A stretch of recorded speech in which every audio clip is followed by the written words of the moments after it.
Salve família, aqui é o Igor, The Joker, e hoje nós vamos iniciar mais um episódio do Curiosidades do Eterno Aprendiz.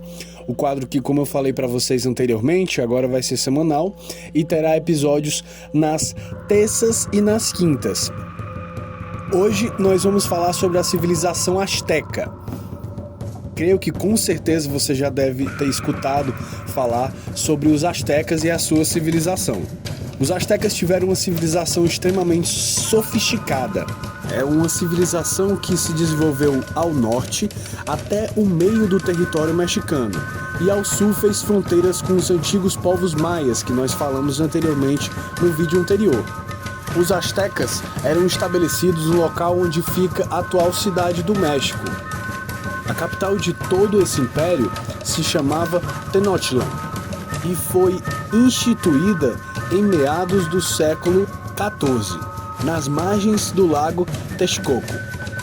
Tenochtitlan tinha um sistema eficiente de coleta de lixo, que era considerado muito limpo para aquela época. Os astecas foram uma das principais civilizações pré-colombianas. Os grupos que viviam no continente americano antes da chegada dos europeus, como eu falei anteriormente, eram as civilizações pré-colombianas, assim como os maias. A civilização asteca é originada de povos e tribos mais antigos. Eles existiram até o século XVI, quando o espanhol Hernán Cortés, que nasceu em 1485 e faleceu em 1547, e mais centenas de soldados conseguiram devastar boa parte dos povos astecas, numa batalha que se iniciou no ano de 1519. Tendo sua economia pautada principalmente na agricultura, eles possuíam um cultivo agrícola extremamente desenvolvido, que tinham técnicas que usavam chinampas, que eram ilhas artificiais, nos canais que levavam o lago Texcoco, que eram criadas a partir do material orgânico do fundo do lago.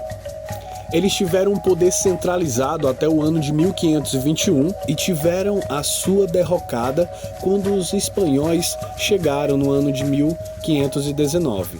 Hernán Cortés, como eu falei anteriormente, estava à frente dos soldados da Espanha e quando chegou encontrou o Império Azteca governado pelo seu representante Montezuma II, já muito desgastado pelas questões de rebeliões que ele enfrentava.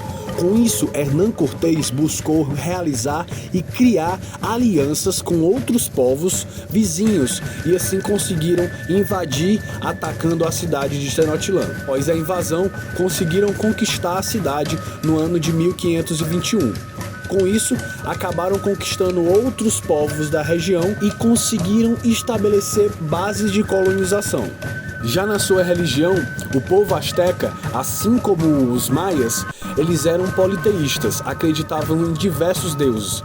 Acreditavam em deuses da natureza, como a lua, a chuva, o trovão, o sol. Eles acreditavam que o universo era um mecanismo que deixaria de operar caso não fosse oferecido o sangue humano, que funcionava como um combustível para as engrenagens do universo.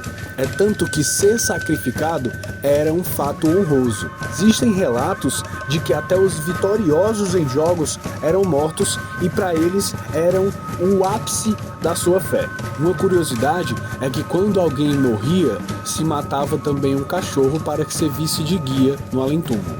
Os deuses astecas eram Quetzalcoatl, representado no formato de um pássaro-serpente com um corpo humano, era um dos principais deuses da religião asteca, se não o principal, e representava a vida, a vegetação, os alimentos e a força espiritual dentro de cada indivíduo. Também representava o planeta Vênus. Huitzilopochtli, que era o deus da guerra do estado asteca, o deus padroeiro da cidade de Tenochtitlan, muito venerado por conta das guerras serem um motor da civilização asteca. Tlaloc, deus da chuva, que detinha o poder de produzir os relâmpagos e trovões. era muito temido, pois também representava algumas doenças. Por representar a chuva, era muito cultuado entre os agricultores astecas. Xiuhtecutli, que era o deus do fogo e do calor. Xipetotec, deus da fertilidade. Acuecucotitiuati, deusas dos mares e das águas dos rios. Atlacoia, que era a deusa da seca. Centeotli, que era o deus do milho, que naquela época era o principal alimento dos astecas. Xaixitotolin, que representava as pestes, doenças e pragas, sendo assim um dos deuses mais temidos também entre os astecas. Xamecatliuitl, que era o deus do mundo subterrâneo e do sacrifício. Xántico, deusa do fogo doméstico e dos vulcões. Cuautlicue, que era a deusa terrestre da vida e da morte. Ometeotli, que era o deus da criação dos astecas. Cochimetel, que era o deus das atividades comerciais e dos mercadores. Imatecutli, que era a deusa das estrelas, considerada a deusa da beleza. Xochipi, deus do amor, das danças e das flores. Xolotl, que era o deus dos relâmpagos e dos espíritos. E o meu preferido, Tezcatlipoca, que era um dos deuses mais temidos dos astecas também, criador do mundo, deus das estrelas e da lua, o senhor da morte. Alguns dos sacrifícios que eram realizados naquela época pelos astecas eram ofertados a Huitzilopochtli, ou Tezcatlipoca, que eram 4 sacerdotes, colocavam a pessoa para ser sacrificada em uma pedra, e o 5º sacerdote arrancava com a faca o coração da pessoa viva para alimentar um dos 2 deuses. Outro deles era o ofertado a Tlaloc, que era todo ano crianças sacrificadas no cume de uma montanha. Eles acreditavam que quanto mais crianças chorassem, mais chuva os deuses iam prover. A sociedade do povo asteca era hierarquizada e era exigido que pagassem os impostos. O pagamento ele podia ser feito a partir do fornecimento de alimentos ou joias e até mesmo de escravos para fazer esses serviços.